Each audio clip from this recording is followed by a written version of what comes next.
The living room was filled with laughter and the clinking of glasses. The air was filled with a sense of celebration, light as the champagne bubbling in tall glasses. This evening was supposed to mark a new chapter in the main character's life. He had just graduated from college. After years of study, sleepless nights, and hard work, he finally received his diploma. The whole family gathered to celebrate this important moment. In the spacious, elegantly furnished living room, guests were scattered in corners, engaged in leisurely conversations. Some were excitedly discussing the graduate's future, while others were sharing memories of their college years. Everything was perfect, just as it should be at such a moment. The main character smiled, receiving congratulations, shaking hands and accepting gifts. On this day, he was the center of attention, and he felt that everything was finally falling into place. Just as he thought nothing could spoil this day, a soft clink of a glass rang out. Everyone fell silent. In the center of the room stood his mother. She was impeccably dressed in an elegant dress, her hair neatly styled, and in her eyes there was a strange mix of pride and something else, something he couldn't immediately recognize. She paused dramatically, looking at all the guests as if savoring the moment. Then with a slight smile, she raised her glass and said, "Since today is such a special day, I would like to say a few words." All eyes turned to her. "Dear," she looked straight into her son's eyes, "you have graduated from college, and I couldn't be prouder. We have been through so much together." Her voice trembled, but not from emotion. It was more like a performance. "I invested everything in you so that you would succeed," she continued.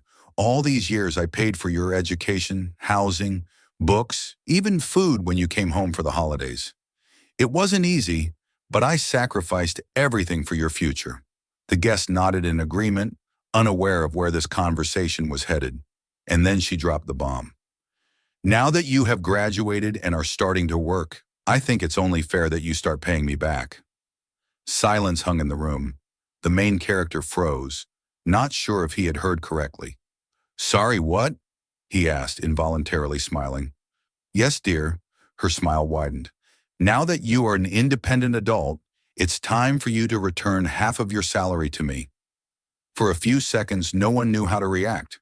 The laughter, conversations, and soft music in the background all stopped. "Mom, are you joking?" His voice wavered between a nervous laugh and genuine bewilderment. She calmly shook her head and handed him a folder with documents. "Course not. Here's the official contract I prepared." The main character took the folder and opened it.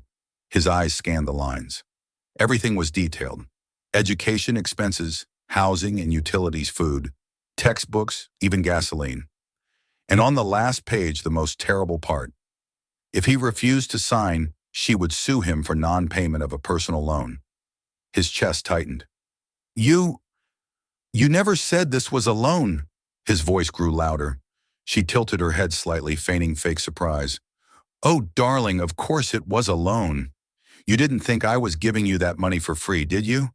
She looked around at the guests, hoping they would support her, but the room was filled with tense silence. The main character felt the blood rush to his face. "Mom, I asked you before enrolling if everything was okay with the payments, and every time you said it was an investment in my future." She shrugged. "And it was. Now you can invest back." All eyes turned to the main character's father. Until this moment, he hadn't said a word, just watched what was happening. But now he made a slight gesture with his hand, and from the shadows stepped his lawyer. A tall, distinguished man in an expensive suit flipped through his folder and calmly said, "Actually, that's not how it works." The main character's mother flinched. "Excuse me?" The lawyer adjusted his glasses and pulled out several documents. "We learned about your contract a few weeks ago and analyzed it. I would like to clarify a few legal points for your son." The guests tensed, frozen in anticipation. "First, legally, you cannot demand payment because there is no prior agreement signed before the education was paid for." The mother's face contorted. "Second," the lawyer continued, ignoring her, "even if it were a verbal agreement, the law does not require children to repay financial assistance from their parents." The main character felt something inside him relax. Dad knew. He was prepared. The mother blushed. This is nonsense, or she snapped. I have messages, letters where I wrote that it wasn't a gift. The lawyer opened another folder. I reviewed them, he said dryly. None of them indicate that your son is obligated to repay the money. Now the guests began to whisper. Some averted their eyes. Others frowned, realizing they had just witnessed something indecent.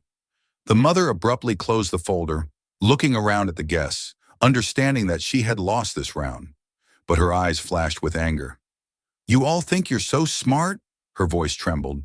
You will regret this. With those words, she grabbed her bag and left, slamming the door. The guests exchanged silent glances. The father placed his hand on his son's shoulder. Are you okay? The main character took a deep breath. For now, but I know this isn't over. And he was right. The mother was not going to give up. And what happened next was even worse. 2 weeks had passed since the graduation party, but the tension had not eased. The main character tried to return to normal life, looking for a job, planning his future, enjoying his well-deserved freedom after college. However, the shadow of his mother loomed over him like an approaching storm. And the storm hit. It was an ordinary morning. The main character went to the mailbox, stretching from sleepiness, expecting advertisements and bills. But among the letters, one stood out. His heart skipped a beat. He tore open the envelope, and a chill ran down his spine. Notice of debt collection. They weren't joking. The mother had indeed filed a lawsuit demanding $176,000 for education and living expenses. His hands trembled, and the world seemed to tilt. She wasn't just trying to win. She wanted to break him. He could hardly wait until evening to call his father. He wasn't surprised. I knew she wouldn't stop. His voice was calm but firm. That's why we prepared. She really wants to do this? The father sighed. Son, your mother never accepts defeat. She can't admit that you are no longer under her control. And now, we counterattack. That's when the father revealed the truth that made him freeze. The father pulled out a thick folder. She never told you that I sent money for your education? The main character tensed. No, she always said you didn't help. The father slowly nodded, pulling out bank statements, letters, and receipts. He had transferred money for tuition. He had paid for insurance. He had even offered to help with housing. But the mother refused. She wanted full control, and the father said quietly, so that you would depend only on her. His heart raced. All this time, he had believed a lie. The father's lawyer was already at work. We have 2 lines of defense, he said. First, she has no right to demand money without a legal agreement. And the second, the lawyer smiled, we file a counterclaim. They revealed a shocking fact. The mother had taken out loans in her son's name without his knowledge. She had taken more money than was needed for college. She had kept the difference for herself. It was a crime. She thought she could corner you, the father said. But now she's trapped. The main character couldn't believe it. But when he saw the numbers, there was no doubt. Her debt to him was greater than what he supposedly owed her. Now she was the one who could be sued. A week later, the first hearing took place. The mother arrived confident, smiling arrogantly as her lawyer presented her claim. But when the father's lawyer filed the counterclaim, her face darkened. What? What is this? Her voice trembled. These are documents proving that you illegally took out loans in your son's name. Silence filled the courtroom. The judge frowned. Miss Carter, are you saying your son was unaware of these loans? She paled. The main character saw fear in her eyes. Now she was the one under threat. The court hearing not only caught the mother off guard, it struck her at her weakest point. She had come with the confidence of a victor, but after the lawyer presented the facts, her face contorted in fear. She had illegally taken out loans. She had lied to her son about the money. Now she could be charged with fraud. For the first time in his life, the main character saw her like this. Lost, scared, cornered. But this wasn't the end. When the judge announced a recess, the mother practically fled the courtroom while the main character and his father watched. She wasn't used to losing, and now she was preparing for a counterattack. Later that evening, the phone rang. An unknown number. But he knew who it was. He hesitated but answered. You are ruining my life. Her voice trembled with anger and despair. He remained silent. How dare you? I'm your mother. I gave you everything, and you—" She fell silent, trying to find the right words. "You will regret this." And she hung up. The main character took a deep breath. She hadn't asked for forgiveness. She hadn't admitted her mistake. She had threatened him. Now he knew for sure she wouldn't give up. She would go to any lengths, even if it meant destroying everything around her. The next day, the father's lawyer gathered them again. "We have a chance to deliver the final blow. But for that, we need evidence." The main character tensed. "What kind of evidence?" The lawyer smiled. "We found her bank accounts. We found transfers from your loans. We found evidence that the money was spent on her personal expenses, cosmetic surgeries, expensive vacations, designer clothes. She had spent the money she took, supposedly for his education, on herself. It was the final nail in the coffin of her case." The main character silently looked at the papers, feeling a mix of anger and relief. She had deceived him, deceived the court, and now she would have to pay for it. When the mother realized she was losing, she resorted to desperate measures. She started calling all the relatives, telling them that her son had betrayed her. She played on their sympathy, calling him ungrateful.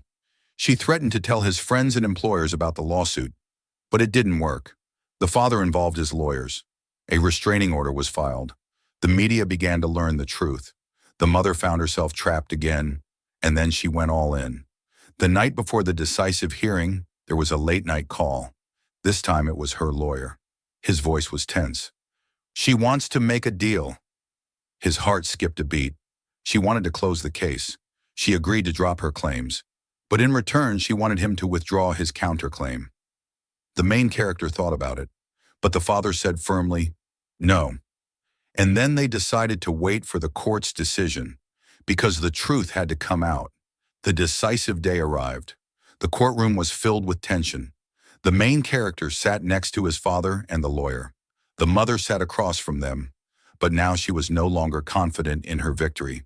She was dressed sternly, her fingers nervously clutching a pen, her gaze darting around the room. She knew today her fate would be decided.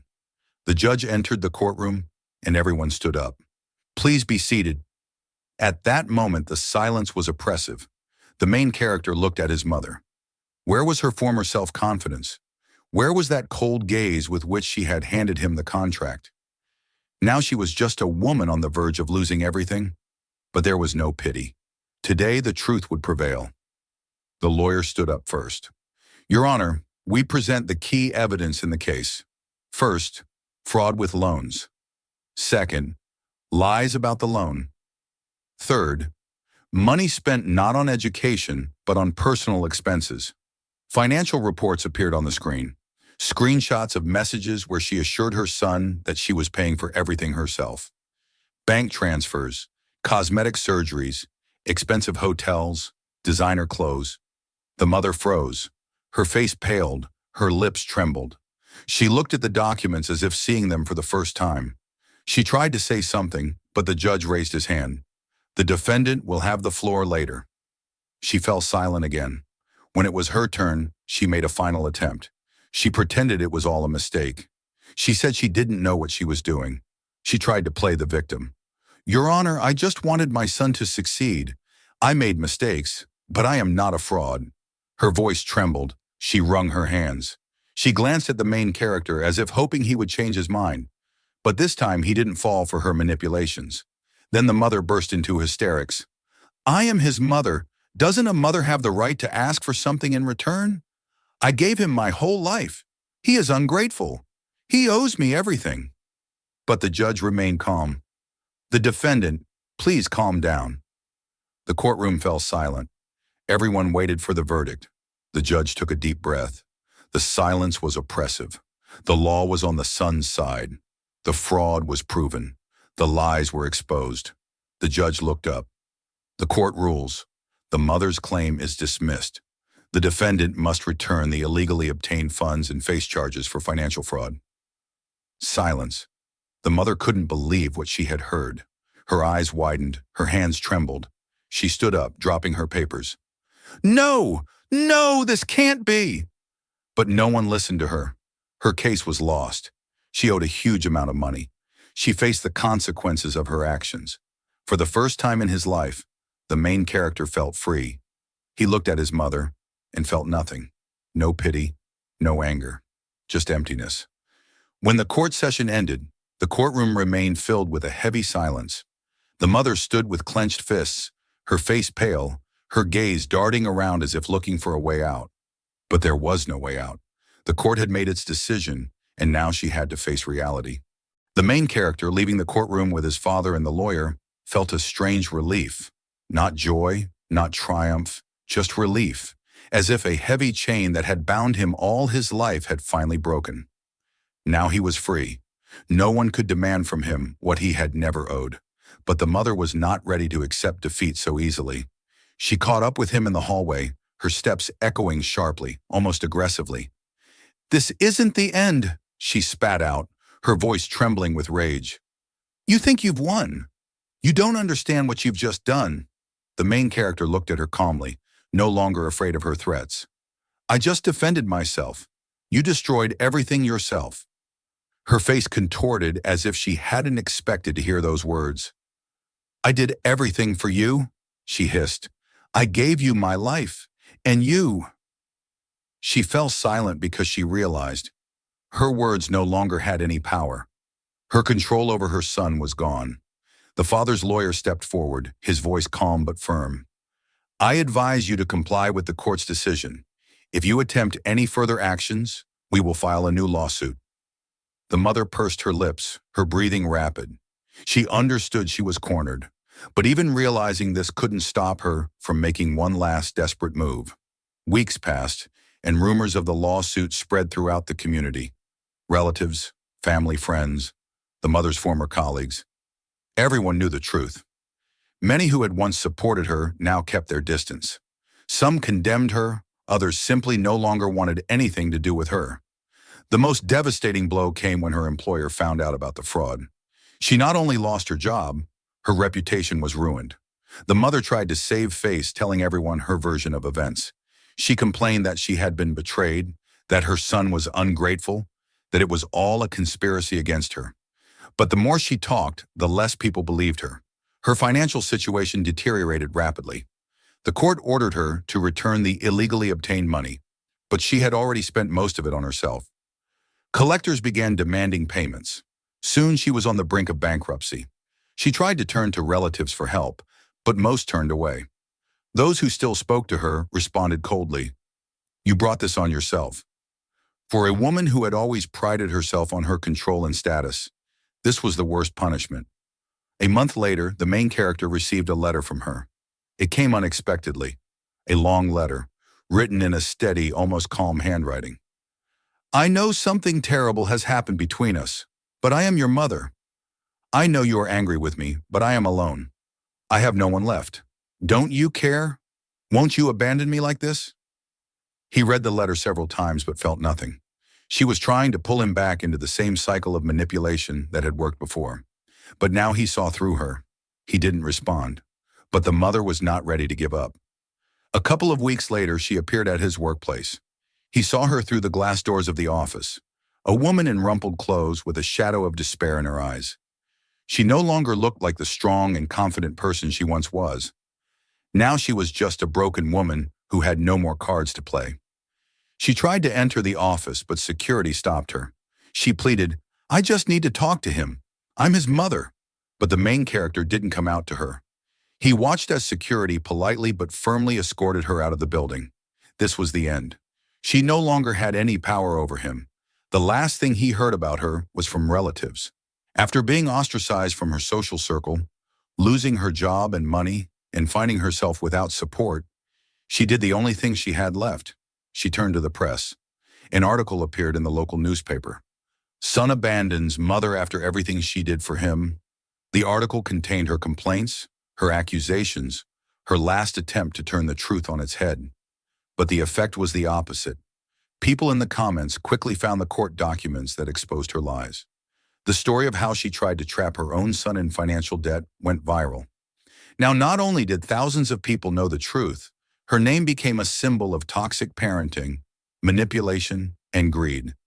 She had destroyed her own life. When he saw the article, he felt a strange sense of closure. He didn't feel anger, hatred, or even satisfaction. Only freedom. Her power over him was finally gone.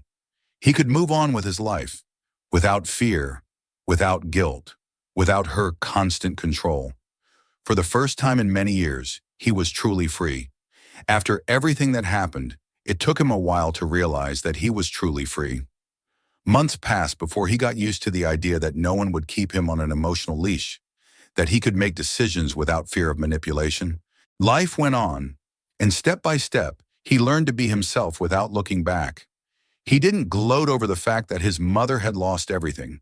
Instead, he felt relief.